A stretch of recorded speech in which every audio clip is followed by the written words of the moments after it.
Well, it just seems that the deals are being made on the forex, the big currency markets, Russia, Brazil, China. They're really just sidestepping completely this whole U.S. dollar reserve complex that's been in place since World War II. And I think that's going to be continue to be reflected in the downtrend in the U.S. dollar because the reserve status, global reserve status, has given it tremendous strength over the years. And as these major countries are now doing bilateral deals, and they're not having to float the dollar as they have been, this takes a lot of support away from the dollar. Now, I just can't, the U.S. economy. There's so much debt there, and the dollar is collapsing, and they're talking about downgrading the debt down from the AAA status to downgrade the debt.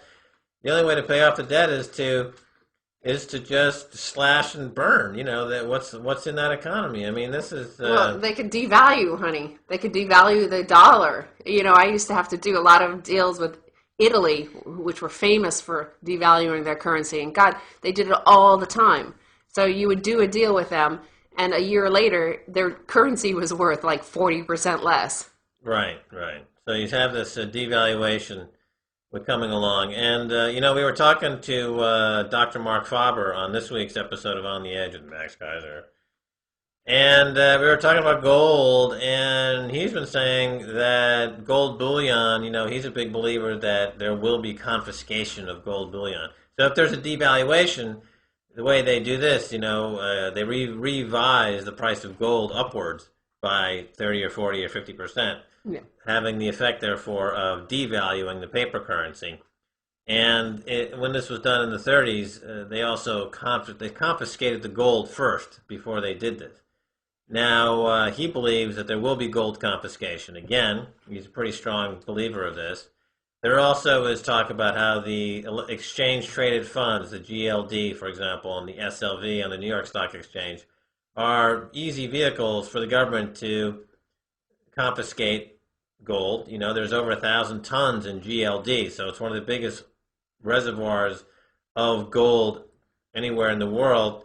So the government conceivably could say, well, we now own GLD. There is plenty of gold there. The question is not whether or not there is gold there.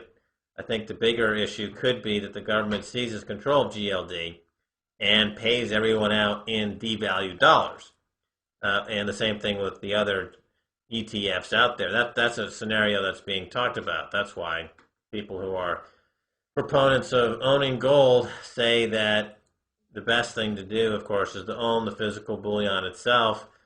Then the gold mining stocks offer some interesting way to participate. And the exchange-traded funds are trading vehicles, but, they do have some properties that might not make them such great vehicles once you have this, as you're saying, and as others are talking about, a devaluation in the U.S. dollar. But how can they avoid a devaluation? It seems like it's just going to be, it seems an unavoidable. Well, they'll do it when it gets too close to them being downgraded.